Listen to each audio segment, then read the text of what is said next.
그때의 유다 자손이 길갈에 있는 여호수아에게 나아오고 그니스 사람 여분네 아들 갈렙이 여호수아에게 말하되 여호와께서 가데스 바네아에서 나와 당신에게 대하여 하나님의 사람 모세에게 이르신 일을 당신이 아시는 바라. 내 나이 40세에 여호와의 종 모세가 가데스 바네아에서 나를 보내어 이 땅을 정탐하게 하였으므로 내가 성실한 마음으로 그에게 보고하였고 나와 함께 올라갔던 내 형제들은 백성의 간담을 높게 하였으나 나는 내 하나님 여호와께 충성하였으므로 그날에 모세가 맹세하여 이르되 내가 내 하나님 여호와께 충성하였은즉 내 발로 밟는 땅은 영원히 너와 내 자손의 기업이 되리라 하였나이다. 이제 보소서, 여호와께서 이 말씀을 모세에게 이르신 때로부터 이스라엘이 광야에서 방황한 이 45년 동안을 여호와께서 말씀하신 대로 나를 생존하게 하셨나이다. 오늘 내가 85세로 돼 모세가 나를 보내던 날과 같이 오늘도 내가 여전히 강건하니 내 힘이 그때나 지금이나 같아서 싸움에나 출입에 감당할 수 있으니 그날에 여호와께서 말씀하신 이 산지를 지금 내게 주소서. 당신도 그날에 들으셨거니와 그곳에는 아낙 사람이 있고 그 성읍들은 크고 견고할지라도 여호와께서 나와 함께 하시면 내가 여호와께서 말씀하신 대로 그들을 쫓아내리이다. 하니 여호수아가 여분네 아들 갈렙을 위하여 축복하고 헤브론을 그에게 주어 기업을 삼게 하매 헤브론이 그니스 사람 여분네 아들 갈렙의 기업이 되어 오늘까지 이르렀으니 이는 그가 이스라엘의 하나님 여호와를 온전히 좇았습니다. 여호수아와 이 갈렙의 담화는 신앙인에게 누구나 익숙한 도전의 말씀입니다. 우리의 노래들의 내용이고 많은 설교들의 주제입니다. 특히 12절은 언제 들어도 멋있는 신앙인의 암송 구절이죠. 그날에 여호와께서 말씀하신 이 산지를 내게 주소서. 오늘 이 산지가 어떤 산지입니까? 바로 헤브론이란 고산지입니다. 해발 900m에 있는 서늘한 곳으로 가장 고지대이며 가장 아름다운 땅으로 소문이 나 있는 곳이죠. 하지만 지금 가나안 땅 정복 마지막 시기에서 아직까지 이 아름다운 땅만을 정복한 지파가 없어요. 이 헤브론 산지 주변들은 다 정복했지만 정작 가장 아름다운 땅, 가장 기름진 땅은 손도 못 대고 있었습니다. 왜 그렇습니까? 상식으로 보면 그곳엔 감히 일반인이 건들지 못할 세 형제가 왕으로서 그곳을 점령하고 살고 있었기 때문이에요. 15장 14절 갈렙이 거기서 아낙의 소생 곧 그 세 아들 세세와 아이만과 달메를 쫓아내었고, 그러니까 거인 족장들이 있었기에 이 부분은 아직 정복되지 못했다는 것입니다. 하지만 우린 신앙의 눈으로 보기 원합니다. 왜 그곳이 아직 점령이 되지 못했느냐? 아직 합당한 임자를 만나지 못했기 때문입니다. 그것을 받을 만한 자, 가치 있는 자가 이제까지 없었기 때문입니다. 하지만 이제 나타났다는 것이에요. 오늘 갈렙이라는 사람이 이스라엘의 리더 여호수아를 찾아갑니다. 그리고 45년 전의 일을 꺼내어 이야기해요. 전 1년 전에 한 말도 기억이 없는데 45년 전의 일을 꺼내어서 이야기하는데 눈앞에서 생생한 것처럼 이야기를 합니다. 무슨 이야기냐? 바로 오늘 나오는 이야기, 그날에 주께서 말씀하시기를 이렇게 시작하죠. 진짜 45년 전으로 한번 돌아가 봅니다. 신명기서 모세가 아직 살아있을 때 했던 말로 가봅니다. 신명기 1장 36절 오직 여분네 아들 갈렙은 온전히 여호와를 순종하였은즉 그는 그것을 볼 것이요 그가 밟은 땅을 내가 그와 그의 자손에게 주리라 하시고, 하나님께서 갈렙에 관해 45년 전에 이야기하셨다는 겁니다. 그가 밟았던 땅을 그와 그 자손에게 주리라. 갈렙이 언제 밟아봤던 땅입니까? 바로 정탐꾼이었을 때, 그가 40살이었을 때, 바로 그 땅, 그가 정탐꾼이었을 때 밟았던 땅이 바로 가장 강하고 장대하다고 소문난 거인들이 살고 있었던 바로 헤브론 땅이었다는 결론이 나오죠. 민수기서 13장 22절 또 남방으로 올라가서 헤브론에 이르렀으니 헤브론은 애굽 수함보다 7년 전에 세운 곳이라. 그곳에 아낙 자손 아이만과 세세와 달메가 있었더라. 자, 민수기서에서 이 구절을 우리가 봤을 때는 이 사람이 누군지 몰랐어요. 하지만 이제 이 사람이 누군지 알 수 있습니다. 갈렙이죠. 그때도 거기에 아이만과 세세와 달메라는 거인들이 살고 있었다는 겁니다. 그때 그가 밟았던 그 땅, 그가 아직 젊었을 때 40대 한창 때 그의 피가 끌어올라서 가서 싸우자라고 할 열정과 능력이 있었을 때 밟았던 그 땅, 근데 45년은 상황이 바뀐 게 없죠. 여전히 견고하고 높은 성입니다. 여전히 같은 거인족들이 다스리는 도시예요. 거인족의 수명은 긴 종족이라 알려져 있습니다. 네피림의 후손으로 많이 사라졌으나 그들은 유독 여기 헤브론에서 40년 후에도 쟁쟁하게 살아 있습니다. 하지만 갈렙이 85살이 된 그는 어떻습니까? 쟁쟁합니까? 네, 갈렙은 오늘 자기는 쟁쟁하다고 합니다. 그때나 지금이나 일반이라 내가 싸움에 출입할 수 있은즉. 오늘 무슨 말씀을 여러분과 나누고 싶냐? 2019년을 바라보는 마지막 주일입니다. 2019년 여러 가지 격전지가 우리 앞에 놓여 있습니다. 어떤 것은 우리가 점령할 곳이고 어떤 것은 우리가 실패할 곳일 수도 있습니다. 하지만 시시한 곳에서 싸우지 말자 이거예요. 별 가치 없는 곳에서 시간과 에너지 낭비하지 않았으면 좋겠습니다. 우리는 가장 아름다운 곳, 가장 기름진 곳, 가장 가치 있는 곳을 차지하러 가자 이거예요. 그런데 거기에 필요한 멘탈이 있다 이거예요. 필요한 자세가 있다 이겁니다. 오늘 갈렙은 그 기름진 땅을 어떻게 얻냐 이거예요. 단순한 자신감이 그의 승리의 밑거름이 아닙니다. 그 헤브론에 거주하던 유명한 거인 족속들을 어떻게 쫓아내고 어떻게 그 산지를 차지했냐 이겁니다.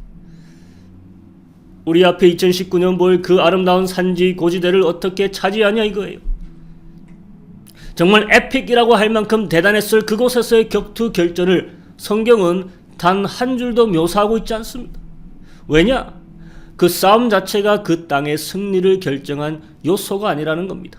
오늘 굳이 여호수아에게 가서 그 땅에 대해서 말하는 이 이야기, 지금 이 에피소드가 갈렙이 그 땅을 얻게 된 모든 것의 과정과 해답을 우리에게 제시한다는 것입니다. 어떠한 책략을 써서 어떠한 무기를 써서 어떠한 방식으로 그 거인족들과 싸워 그곳을 차지했느냐, 그것은 그곳에서의 승리와 상관이 별로 없다는 겁니다. 오늘 여호수아의 대화에서 승리의 해답을 우리는 볼 수 있기 원합니다. 오늘 갈렙이 가장 높고 견고한 그 성읍을 차지할 수 있었던 유일한 방법 첫 번째, 그는 그것을 당당하게 요구했습니다. 14장 12절, 그날에 여호와께서 말씀하신 이 산지를 내게 주소서. 당신도 그날에 들으셨거니와 그곳에는 아낙이 사람이 있고 성읍들은 크고 견고할지라도 여호와께서 혹시 나와 함께 하시면 내가 필경 여호와의 말씀하신 대로 그들을 쫓아내리이다.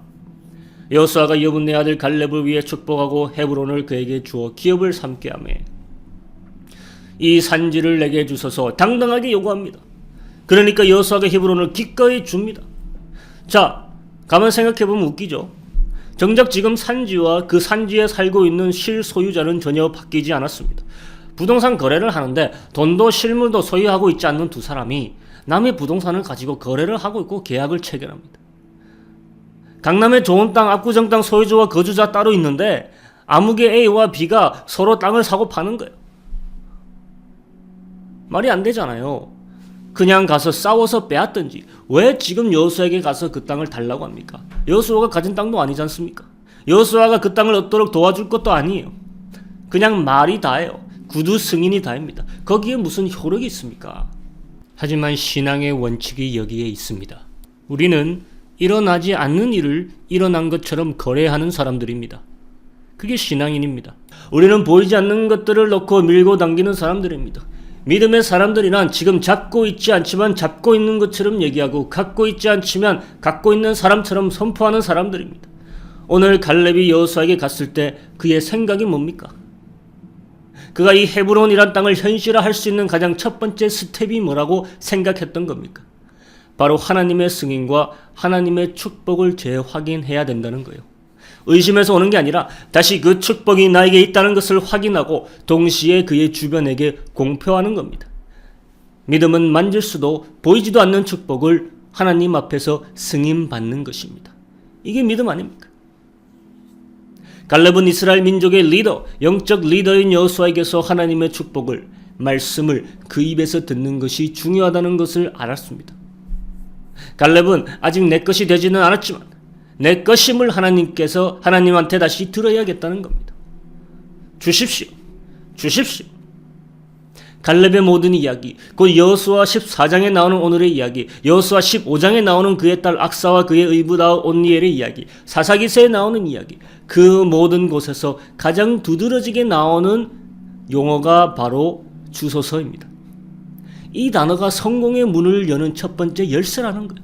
당당하게 요구했다는 겁니다. 말씀을 붙들고 요구했다라는 거예요. 그래, 그것은 네 것이다. 확답을 받고 돌아갔던 겁니다. 우리가 아직 성공의 문으로 들어가지 못한 이유가 이거 아닙니까? 당당하게 달라는 소리조차 하지 못하고 있습니다. 가장 아름다운 곳, 가장 멋진 곳 달라고 엄두를 못해요. 가장 좋은 것 알지만 마음에 두려움이 있는 것일 수도 있습니다. 그것에 따라오는 감수해야 할 싸움과 희생이 두려운 것일 수 있습니다. 그래서 두 번째, 그 높고 견고한 산지를 손에 쥘 유일한 방법 두 번째, 내가 그곳의 가치를 알아봐야 합니다. 갈렙은 그곳을 가치 있게 봤습니다. 하나님이 그렇게 보았어요. 하나님이 그 가나안 땅을 가치 있게 보았습니다. 하지만 10명의 정탐꾼들은 그렇게 보지 못했어요. 가치 있게 본다면 가지고 싶은 열망이 생깁니다. 열망이 생기면 요구가 나오는 거예요. 누구한테 줍니까? 바로 가치를 알고 요구하는 당당한 자에게 하나님이 주신다니까요. 어디서 갈렙은 이 가치를 깨우쳤을까? 정탐꾼들 모두는 가치 있게 보지 못했던 그 땅을 왜 유독 헤브론에서 갈렙은 가치 있게 봤을까? 전 갈렙이 그곳을 제대로 밟았기 때문에 그렇다고 생각합니다. 밟아봤다고 다 가치를 아는 것은 아니죠. 하지만 제대로 느끼면서 밟아봤기에 가치가 확정이 됐던 것입니다. 그 산지를 혼자 몰래 밟아봤던 그 젊은 시절, 그 고요한 밤들을 한번 생각해 봅니다. 무엇이그로 그 땅을 열망케 했을까? 왜 가장 높고 견고한 성읍이 있는 곳을 그가 마음에 품게 되었을까? 나와 내 가족만을 생각한다면 특별히 좋지 않더라도 무난한 곳에서 불평 없이 살 수 있습니다. 하지만 갈렙은 그게 아니었단 말이에요. 뭔가 그에게 독특한 가치의 척도가 있어야 그런 대가를 요구하는 곳을 바랄 거 아닙니까? 전 갈렙이 그 땅을 거닐면서 그의 후대들을 생각하기 시작했다고 봅니다. 전 갈렙이 그와 그의 가족이 아니라 앞으로의 그의 모든 자손들을 바라보고 있었다 생각합니다. 그의 자손들이 이 땅을 차지할 이유가 있다라는 것입니다. 그의 자손들에게는 이 땅이 어울린다는 것입니다. 이 산지가 무슨 땅이기에 그렇습니까? 헤브론 산지는 바로 아브라함과 사라와 이삭과 리브가 야곱과 레아가 묻혀있던 곳입니다. 그곳은 아브라함이 은 400세겔을 주고 값을 치르고 산 땅이 있는 곳이었어요. 그곳에서 살던 헷족속은 아브라함을 막강한 왕자라고 불렀습니다. 그곳은 이스라엘 민족의 아버지, 여호와 신앙의 창시자 아브라함이 거닐고 그가 살았던 고향이자 하나님의 축복 아래 번성하여 타국에서 왔던 이방인이었지만 왕같은 자로서 거주민에게 인정받았던 곳입니다. 그의 아들 이삭과 그의 손자 야곱이 살았던 곳이요, 자신의 조카 롯과 결별하고 하나님의 더 큰 축복을 약속받고 옮겨 정착했던 곳이 바로 그 헤브론입니다. 그곳에서 아브라함이 하나님을 맞이했던 곳이고 하나님과 대화했던 곳이고 하나님께 무엇보다 이런 약속을 받았던 곳입니다. 한번 보겠습니다. 창세기, 그를 이끌고 밖으로 나가 가라사대 하늘을 우러러 무뼈를 셀 수 있나 보라. 또 그에게 이르시되 내 자손이 이와 같으리라. 아브라함이 여호와를 믿으니 여호와께서 이를 그의 의로 여기시고 그에게 이르시되 나는 이 땅을 내게 주어 업을 삼게 하려고 너를 갈대아 우리에서 이끌어낸 여호와로다. 줄여 말하자면 이곳은 영적으로 아브라함과 연결된 곳입니다. 하나님의 언약이 아브라함과 연결된 바로 그 장소가 헤브론이죠. 이방이었던 그를 이곳으로 불러내 하나님의 자손을 만드실 계획의 근거지로 삼았던 곳, 또한 거기서 무슨 약속을 하셨습니까? 15장 16절, 내 자손은 4대 만에 이 땅으로 돌아오리니 내가 너와 내 후손에게 너의 우가하는 이 땅, 그 가나안 일경으로 주어 영원한 기업이 되게 하고 나는 그들의 하나님이 되리라. 이 랍비 전승들에 의하면 이 갈렙이 그 아브라함의 굴을 방문하고 거기서 경건의 기도를 했다고 합니다. 그게 사실인지는 모르겠지만 이 갈렙은 아브라함이 살았던 그곳을 자신의 발로 누구보다도 먼저 그곳을 거닐었다는 거예요. 그리고 아브라함이 묻혀있던 그곳을 목격하면서 4대 만에 돌아왔잖아요. 하나님의 약속의 중심에 서 있던 그 자신을 바라본 것입니다. 이곳이 바로 하나님의 약속이 주어졌던 것이고 이루어진 곳이라는 것을 깨닫습니다. 그리고 아직 이루어지지 않은 약속들을 바라보기 시작한 거예요. 영원한 기업의 약속을 자기화하는 것입니다. 하나님의 약속이 거한 곳이기에 그 어디보다 무섭게 보이는 적들이 도사리고 있는 것이요, 영적인 거대한 축복이 기다리고 있기에 그 어디보다 높은 벽들과 견고한 성이 쌓여 있는 것이요, 갈렙은 그 산지의 영적 가치를 보기 시작한 겁니다. 그의 발이 밟았던 그곳을 그는 하나님의 언약의 시발점 그리고 번영의 센터로 주목한 것입니다. 그가 유다의 자손 아닙니까? 이방인이었지만 유다의 자손으로 예속됐잖아요. 그 같은 이방인을 통해서도 이스라엘의 약속하신 왕, 떠나지 않는 홀이 나올 것이라고 믿는 겁니다. 야곱을 통하여 하신 예언을 알고 있습니다. 그는 이곳이 왕이 나올 만한 필연의 장소로 인지하기 시작한 것입니다. 영안이 열린 거예요. 바로 이곳 헤브론이 다윗이라는 왕이 임관식을 거행한 곳입니다. 하나님이 이곳으로 가라겠어요. 하나님께서 왕을 세우실 장소였다는 것입니다. 사무엘하 2장 1절 그 위에 다윗이 여호와께 물어가로되 내가 유다 한 성으로 올라가리이까 여호와께서 가라사대 올라가라 다윗이 가로되 어디로 가리이까 가라사대 헤브론으로 갈지니라. 유다 사람들이 와서 거기서 다윗에게 기름을 부어 유다 족속의 왕을 삼았더라. 예루살렘에서 다스리기 이전에 다윗은 바로 이 헤브론에서 유다의 후손으로 첫 왕이 된 거예요. 하나님께서 이 헤브론을 왕의 도시로 점 찍어 두셨던 것이고 갈렙은 알았다는 것입니다. 갈렙은 단지 자신과 자신의 대만을 생각한 게 아닙니다. 먼 미래를 보았기에 그 가치를 알아봤던 것입니다. 그는 하나님의 약속과 자신의 운명을 헤브론이라는 장소에서 결탁시키는 겁니다. 그러면서 그가 왕의 가문이 되는 거 아닙니까? 또한 이곳은 바로 궁극의 왕, 평화의 왕, 왕 중의 왕 메시아의 탄생과 연결되는 곳입니다. 동방 박사들이 별을 보고 찾아왔죠. 그 아기가 어디서 났냐고 물어봤어요. 헤론의 궁이 들썩거립니다. 서기관들과 학자들이 와서 미가서의 예언을 들춰봅니다. 미가서의 메시아가 나실 곳이 이렇다 말하고 있습니다. 미가서 5장 2절 베들레헴 에브라다야 너는 유다 족속 중에 작을지라도 이스라엘을 다스릴 자가 내게선 내게로 나올 것이라. 그의 근본은 상고의 태초이니라. 그의 근본은 상고의 태초. 그 말은 하나님이신 창조주 그분이 유다 족속 중 작은 고을 에브라다에서 왕으로 나신다 이 말이죠. 그런데 이런 의문 가진 적 있습니까? 왜 베들레헴을 에브라다라고 부를까? 에브라다라는 이름이 왜 에브라다가 됐는지 유일하게 알 수 있는 단서는 성경에 한 군데밖에 없죠. 에브라라는 곳이 왜 베들레헴이라는 곳과 연결이 되냐? 바로 갈렙 때문입니다. 역대기상 2장에 나오는 유다의 족보 갈렙에 그가 두 번째 결혼했을 때 결혼한 여성의 이름이 바로 에브라다입니다. 역대기상 2장 24절 헤스론이 갈렙 에브라다에서 죽은 후에 그 아내 아비야가 그로 말미암아 아술을 낳았으니 아술은 드고아의 아비더라. 성경에 나오는 지명 중 부부의 이름을 딴 지명이 있으니 바로 갈렙과 그의 부인 에브라다입니다. 이곳이 메시아가 난 바로 그 지경 에브라다라는 고을이란 말입니다.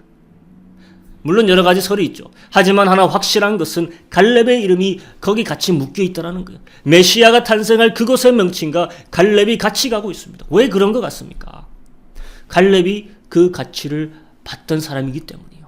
갈렙이 미래의 가치를 자기 것으로 느꼈고 미래의 가치를 자기 것으로 삼았습니다. 그는 그것을 왜 얻어야 되는지 걸으면서 확신하고 있었던 거예요. 40년을 광야에서 걸으면서도 그것을 되새김질하며 바랬던 것입니다. 바로 그것이 왕이 나실 곳이고 왕의 후손이 살 산지였기 때문입니다. 2019년 우리는 높고 견고한 성읍 있는 곳을 바라봐도 됩니다. 그곳에 하나님의 약속이 있다는 것을 알아야 합니다. 여러분의 이름이 가치 있는 장소와 결탁되길 축원합니다. 세상의 관점으로 보라는 것이 아니죠. 영적인 가치가 있는 곳이 있다는 것이요. 그것을 향한 하나님의 계획과 나의 바람, 약속을 결탁시키길 축원합니다. 영적인 가치를 빨리 깨우치셔야 합니다. 육적인 가치가 아니라 영속되는 가치가 있는 곳을 찾아 그곳을 밟으셔야 된다 이거죠. 그런 것이 왜 없습니까? 여러분이 일하는 직장에 있어요. 그것이 나의 비즈니스든 나의 공부든 뭐가 되든지 간에 하나님의 약속이 이루어질 바로 그 높은 산지 고지는 늘 존재합니다. 그곳의 가치를 빨리 발견하시고 그곳을 밟기를 축원합니다. 그럼 이 모든 것, 그가 당당하게 구할 수 있었던 것, 그가 영적인 가치를 알아볼 수 있었던 것, 이런 것들이 왜 갈렙에게는 가능했던 것일까? 우리는 다시 정리하며 생각해 봐야 합니다. 무엇이 그로 그렇게 만들었던 것일까? 우리가 성경을 보면서 알 수 있는 유일한 것은 그가 남보다 특출나게 잘했던 게 하나 있습니다. 그건 싸움도 아니고 머리를 잘 쓰는 비상함도 아닙니다. 그에게는 충직함이 있었습니다. 세 번째, 크고 견고한 성을 차지할 성공의 열쇠, 유일한 방법, 그것은 하나님을 향한 충직함입니다. 사람이 사람에게 충직하도 우리는 그를 높이고 그가 보상받는 것을 봅니다. 사람이 돈에 충직해도 그만큼 보상을 받습니다. 하지만 갈렙은 충직의 대상을 하나님으로 정하고 그 80년을 살았던 것입니다. 어떻게 알 수 있느냐? 오늘 성경이 말하고 있잖아요. 민수기서 10장 14장 24절 오직 내 종 갈렙은 그 마음이 그들과 달라서 나를 온전히 쫓았은즉 그의 갔던 땅으로 내가 그를 인도하여 드리리니 그 자손이 그 땅을 차지하리라. 신명기서 1장 36절 오직 여분네 아들 갈렙은 온전히 여호와를 순종하였은즉 그는 그것을 볼 것이요 그가 밟은 땅을 내가 그와 그의 자손에게 주리라. 여호수아 14장 8절 나와 함께 올라갔던 내 형제들은 백성의 간담을 높게 하였으나 나는 나의 하나님 여호와를 온전히 쫓았으므로. 14장 9절 그날에 모세가 맹세하여 가로되 네가 나의 하나님 여호와를 온전히 쫓았은즉 내 발로 밟는 땅은 영원히 너와 내 자손의 기업이 되리라 하였나이다. 14장 14절 헤브론이 그니스 사람 여분네 아들 갈렙의 기업이 되어 오늘날까지 이르렀으니 이는 그가 이스라엘의 하나님 여호와를 온전히 쫓았음이며. 갈렙은 여호와 하나님을 온전히 쫓았다고 합니다. 이 말은 뒤에서 따라간다라는 말이에요. 정말 개가 그 주인을 따라가듯이 충직하게 그 뒤를 따라가는 모습. 놀랍게도 이 갈렙이란 이름을 풀면 개입니다. 예, 그 멍멍이 개, 그겁니다. 상상할 수 없는 일이죠. 누가 자식의 이름을 개라고 지을 수 있습니까? 그의 아버지가 이스라엘을 쫓아왔을 때 그의 아들의 신분이 개 취급을 당할 걸 알고 지은 이름인 것인지 스스로 개명한 이름인지 다른 사람이 지어준 별명이 이름이 된 것인지 어쨌거나 갈렙이란 이름은 개란 뜻입니다. 자신의 이름이 개라는 것을 갖고 가야 하는 인생이라면 도대체 어떠한 멘탈로 살아야 되는 겁니까? 어떠한 핸디캡을 가지고 살아야 하는 겁니까? 이방인은 유대인에게서 개 취급을 당합니다.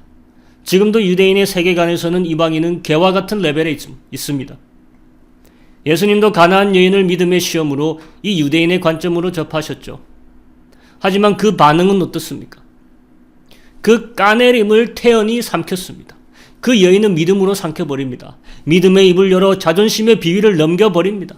오늘 갈렙은 이방인으로서 하필 이름도 게이죠. 하지만 그는 믿음의 비위가 강했습니다. 하나님을 쫓는 데는 자존심이고 비위고 다 필요 없는 거예요. 사람을 쫓을 때, 돈을 쫓을 때 자존심 내세울 수 있죠. 하지만 갈렙이 하나님을 쫓는 것은 개가 그 주인을 쫓듯이 쫓았다는 겁니다. 개가 무슨 자존심이 있습니까? 뭐 있는 개도 있다고 들었습니다만 진짜 개는 주인에 대한 무조건적인 충성이 아닙니까? 그의 부정적인 이름 개가 무엇보다 그 따르는 대상이 하나님이 되니까 완전 그의 이미지를 탈바꿈하는 겁니다. 자신이 그런 운명을 개척하는 겁니다. 충직의 대상을 바꾸니까. 오늘 갈렙을 다시 한번 봅니다. 그가 그의 주인 하나님께 당당히 요구할 수 있었던 그 담대함, 그가 주인 되신 하나님의 미래를 생각하며 그의 가치로 전환할 수 있는 그 영안이 뜨여 있었던 것, 그래서 이 헤브론 가장 아름다웠던 땅을 차지할 수 있었던 그 성공의 원인은 정말 그는 하나님을 따르는 영적 개처럼 살았기 때문입니다. 말이 좀 심하죠. 하지만 성경은 갈렙에 대해 설명하는 다른 미사여구가 없습니다. 단지 반복해서 어떻게 하나님을 믿었는지를 우리에게 보여주고 있잖아요. 여호와 하나님을 온전히 쫓았음이라. 그의 성공이 담대함이다. 그의 성공이 믿음이다. 그의 성공이 배짱과 남다른 지도력이다. 그 전에 우리는 그가 이방인이었지만 누구보다도 충직하게 여호와를 따랐던 자라는 것을 알아야 합니다. 그의 나이 40세 당당함으로 그의 신앙의 고백처럼 가나안 땅은 우리 것이야 외칠 수 있었던 것은 그 40년 동안을 여호와 하나님만을 따른 신앙의 발자국이 있었기 때문입니다. 10명의 신앙인들이 아니라고 했을 때 한 명의 참 신앙은 예스라고 할 수 있다는 겁니다. 과연 스스로에게서 배짱이 있어서 그랬을까? 앞에 가는 주인을 누구보다 신뢰할 수 있었기에 그 주인을 누구보다 잘 알고 있었던 것 같아요. 그래서 주인의 행로와 방향을 늘 캐치하고 있었기에 그가 그렇게 잘 따라갔던 것 같습니다. 하나님이 모세에게 갈렙에 관해서 얘기했습니다. 그에게는 다른 영이 있다고 하나님께서 말씀하셨어요. 어떤 영 같습니까? 바로 이 충직한 영입니다. 바로 하나님에 대해 변함없는 그를 온전히 따르는 영. 우리는 바로 이 영을 달라고 간구해야 합니다. 여기에 나의 충직함에 이 산지의 소유권이 결정되는 겁니다. 여호수아의 대서사시는 오늘로 마감입니다. 오늘 끝나요. 여호수아서가 어떻게 끝나느냐? 바로 이 갈렙의 헤브론 정복의 이야기로 끝나는 겁니다. 여호수아서의 가나안 정복이 바로 갈렙의 헤브론 정복 이야기로 막을 내려요. 갈렙의 유업을 결국 하나님께서 주시는 것으로 가나안 땅의 에픽 스토리는 끝나게 된다는 겁니다. 그리고 다음 책이 시작되죠. 사사기서가 시작됩니다. 그리고 그 첫 번째 스토리도 바로 갈렙의 스토리가 나옵니다. 무엇보다 하나님을 충직히 따랐던 갈렙이 모든 이의 귀감이 될 만하다는 것을 성령은 성경을 통해 기록하고 있는 거 아니겠습니까? 이제 이 시간 우리 같이 기도하기 원합니다.